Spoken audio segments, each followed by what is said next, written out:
everyone and welcome to the KukieKnits channel. My name is Ira and I'm your host here.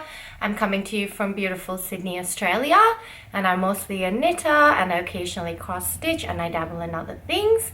This is episode 13 of my podcast. It's been a few weeks since I've been here. Mostly because I've been doing other stuff and not knitting as much, so I didn't have too many things to show you. But now I feel like I've got a few things lined up that I can talk to you guys about, so I'm back. If you want to follow me on other platforms, I'm KukieKnits on Ravelry and Instagram as well. And if it's your first time here, hello, welcome. I hope you like what you see. And if you're a returning viewer, thank you again for waiting so patiently for me to get back to you with all of my knitting adventures. So getting started with my finished objects. So my first finished object is the one that I'm wearing. So this is the Gumnut Tee by Jane Balle, or as she's known on YouTube here as well as Mindful Making. She's a Danish-Australian podcaster and knitwear designer who lives quite close to me and is a part of my knitting group as well, and I'm lucky enough to call a personal friend. This is one of her designs. I've knit this in the main color is the Three Cats Yarns Merino Linen, which is a in the colorway Vintage Tea Set. Vintage Tea Set. And then the accent colors are both Holst Supersoft. The white is in the colorway Almond. That's leftovers from when I made my Burl Soho Botanical Yoke pullover. And then the red is the colorway Bokhara, and that's leftover from my shawlography, I think, Stephen West MCal from a couple of years ago now. And this pattern's super cute, super wearable. It's a little bit crumpled because I wore it over the River Yarn Festival weekend, so if you guys want to see it in action, I have a little vlog out where for half of the vlog I'm wearing this shirt. I'm super happy with it. The only thing that I wish I had done different was that I wish I had made it a little bit longer. I sort of felt like I was running out of yarn, but I still had about 20 grams left, so I could have definitely made it a touch longer, but that's a user error.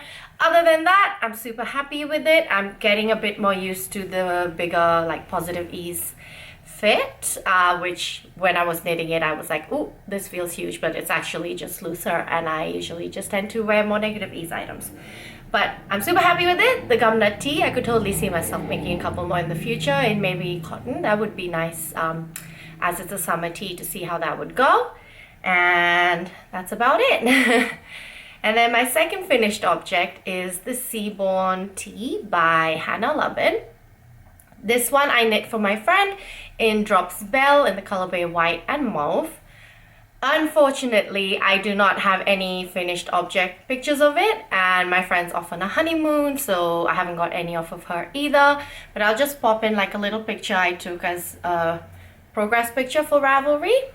So if you want to hear more about what I thought about the pattern and the project, go back to my last episode, episode 12.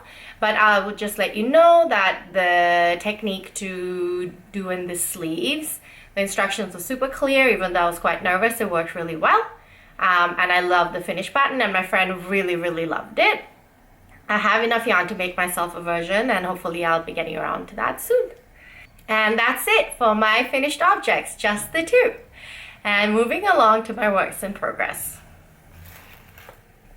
My first work in progress is a test knit for Lily Kate France. This is called the Calm Down Cardigan. And I am almost done. So I have the one sleeve, the body is done. And I have like literally maybe 6 rows of ribbing left and then to bind off. I'm knitting this in Patons Wanderer in the colorway Acacia, which is an 8-ply, 100% Australian Corriedale yarn. I have a little bit of feedback about the yarn. The yarn hand feel itself is beautiful.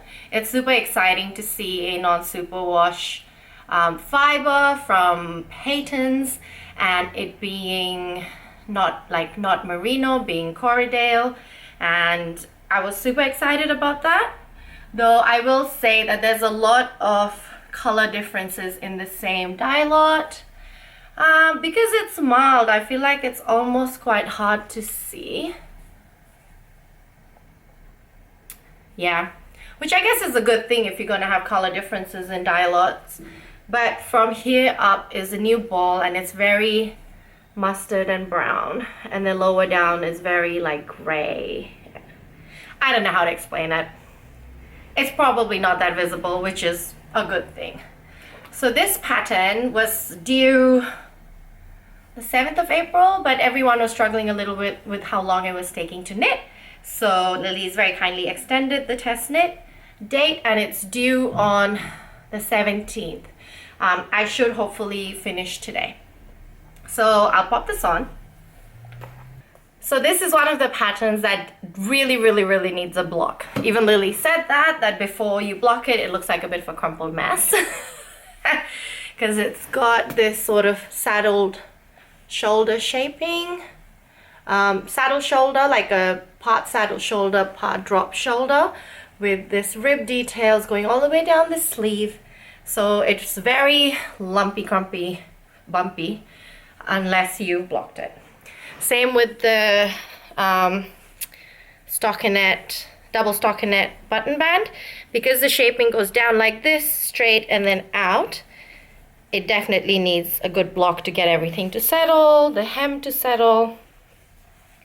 So I feel like I'm not doing a big favor showing it to you guys at this stage, but I'll definitely take proper pictures once it's done. I only have a little bit left, and I'm super excited to have a versatile cardigan. It only needs 3 buttons, and I'm getting buttons from acrylic buttons that match a very similar tone from Lisa from 11T1 Windmills. I would say that the button band definitely takes a lot of time. It's a double knit stockinette button band, but it's totally worth the effort. Like, it's beautiful. I've never made such a beautiful button band before. I've always had issues with how my button bands look when I knit cardigans, so I'm super happy about how this one looks. And the fact that it's purl back and forth in the body, I don't mind purling. Like, it's not like I hate the act of purling. I don't think I'm that much slower, but something about doing long rows of purling and reverse stockinette, I just tend to lose enthusiasm. So the body was a little bit of a slog for me, but once it was done, the sleeves were really fast. They're super cute, perfect length, and I can't wait to finish. The weather's just starting to turn in Sydney, so it's time to get cold, right on time for me to have a cardigan.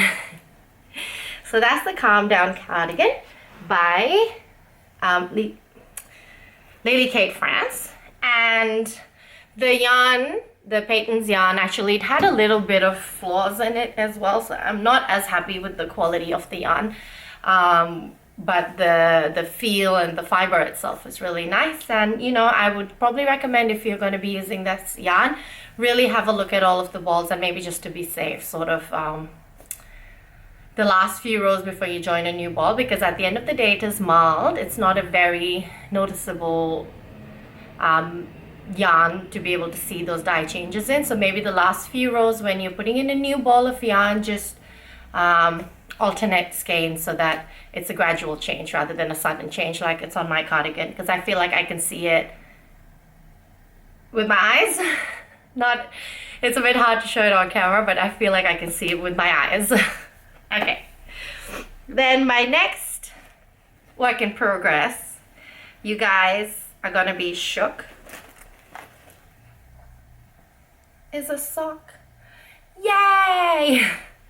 So I'm actually filming a video on my process of learning how to knit socks, because I decided to take a class to knit socks. If you've been a long-time viewer, you will know that it's always been a goal of mine to learn how to knit socks, mostly because it's one of the few things in knitting I don't know how to do, but I never thought that I would like it.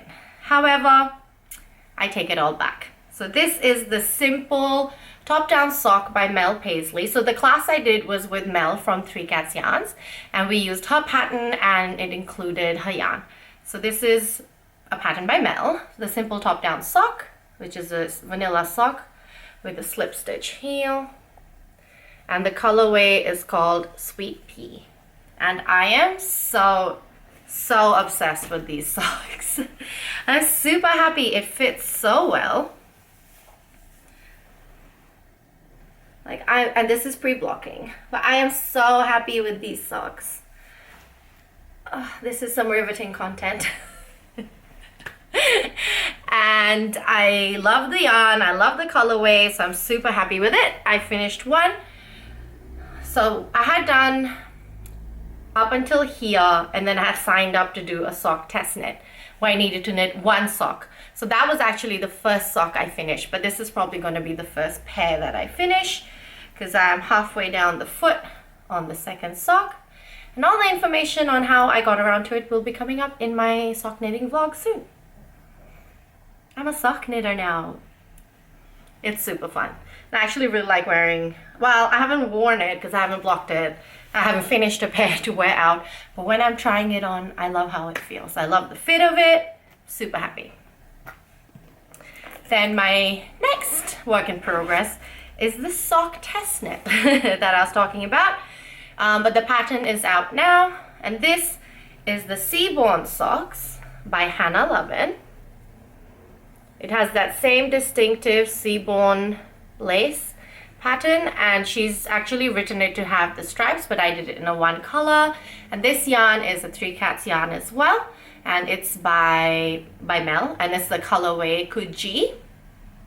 So this one is a stockinette heel sock, and it's designed for Mandarin, which is a non-superwash sock yarn, and it's designed for 3mm needle. And I got the gauge on 2.75, and as it was a test knit, and honestly my first sock, like I didn't want to play around with the pattern, so I just knitted how it was written. But I knit the other pair of socks on 2.25, and I think I like the fabric better for like a thin superwash sock yarn, like the one I was using. I haven't tried my hands on Mandarin. Maybe it's a bit thicker. So if I reknit the sock, I'd probably go down in needle sizes. But saying that, it's a very well-fitting sock. I'm super happy with it. Yay, it's so cute. And I'll probably just not wear it when I'm doing intense activities, because I'm a bit worried about how the sock yarn is going to hold up with this gauge. So that's my next and probably last work in progress, I think. No, I have one more. She's not with it. But the second sock, I'm just at the beginning of the heel, and you can really see how beautiful this lace pattern and this colorway is. It pairs perfectly. And then my next work in progress is the single malt sweater by Maxim. God, we're doing this again. And this is knit in Drops Nepal in the colorway Deep Ocean. And it has this texture. I would call it a broken moss stitch. It's like a broken rib, but the next time that you, like, so you knit, purl, knit, purl, knit, purl, like the first row of a moss stitch. Then the second row you just knit. Then the next row you start with the purl, knit, like in a moss stitch, and then the next row you just knit. So that's why I would call it a broken moss. This is for my father-in-law, and it's quite fun to knit. I'm going to show you the back here. It's quite fun to knit, but I actually don't like how the texture looks. Like, I don't think I could wear this. It's a bit too busy for me, but I asked my father-in-law and he said no, he loves it, so that's all that matters. The knitting process is fun. I'm on the body. I've got the rest of the sleeves left to do. Hopefully once it's done, I can get my father-in-law to take a picture in it, because it's not the size that my husband can model either. It's a little bit bigger, so hopefully I can get a picture of him in it to show you guys how it looks at the end. Coming up next to my acquisitions. I have a few things.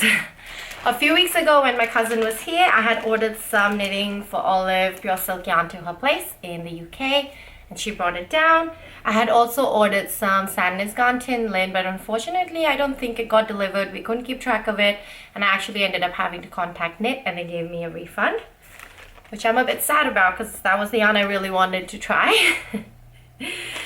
But I got 2 shirt quantities of Knitting for Olive, one in this beautiful Mandarin colorway, Mandarin orange, and one in this dove blue. I'm very interested to knit with this yarn and see how it goes. And then my next acquisition is that I found somebody selling a couple of sweater quantity lots of Bendigo Woolen Mills Alpine, which is now discontinued yarn. It is 60% wool, 20% alpaca, and 5% silk with 15% nets. There's a lot of percentages. So I got some in this beautiful pink color called Pink Heath, and some in this color called Snow Gum. So I'm going to use this to knit a sweater for NA as a thank you gift for some of the, basically she drove us all over Tasmania. So I'm going to knit her a sweater as a thank you gift. And I'm going to use the Snow Gum to knit the Mauve sweater by Petite Knit. I saw one of my friends, Jazz, who makes absolutely beautiful projects. I'll tag her Instagram down below. She was knitting a Mauve sweater in this yarn for a baby, and I loved how it looked. So as soon as I saw that this lady was selling a sweater quantity of this, I was like, look. So I'm gonna make a Mauve sweater for myself in this yarn. Thanks for the inspiration, Jazz. And then when I was in Tasmania, I went to a yarn store. I didn't have the best experience, so I'm probably not gonna give them a shout out on here. But I got my hands on some Heirloom Merino Fleck 8 ply. And I've been really, really wanting to try this yarn because I love the Heirloom Merino Magic yarn for when I knit gift knits and hats. So I got enough to make an Oslo sweater for myself, and I store it in the bag with one of the Bendigo Alpines. And I'm not gonna lie, you can totally see I have a type in yarn.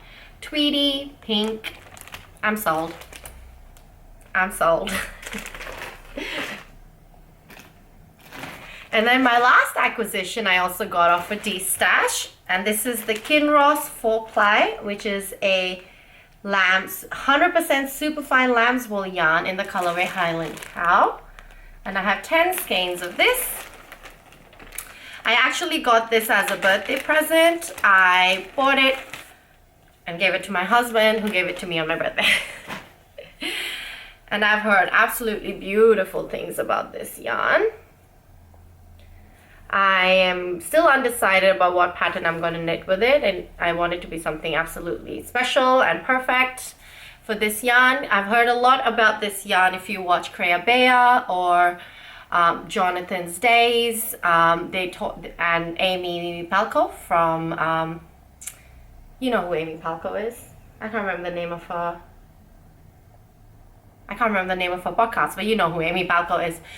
They all love this yarn. It's a Scottish yarn, and apparently it's super, super soft once it's done, and it feels almost like cashmere. So when I saw that somebody had it up in a D-stash in Australia, of course I bought it.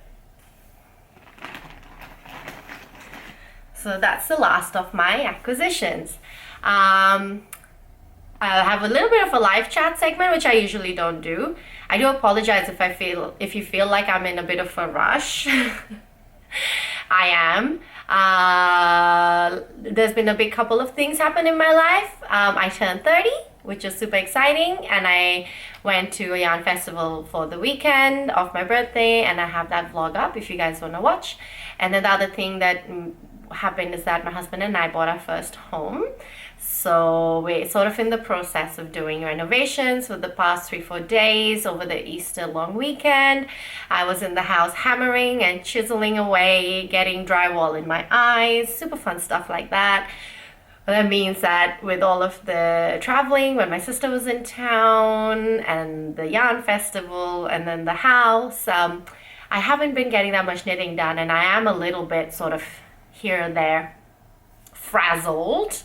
But hopefully, it looks like most of the renovations will go on ahead. We should be in the new house in about hopefully a month. So expect a lot of fun knitting content once I actually settle down and get back around to it. That's about all I have to say. Thank you for putting up with my very frantic and very late podcast.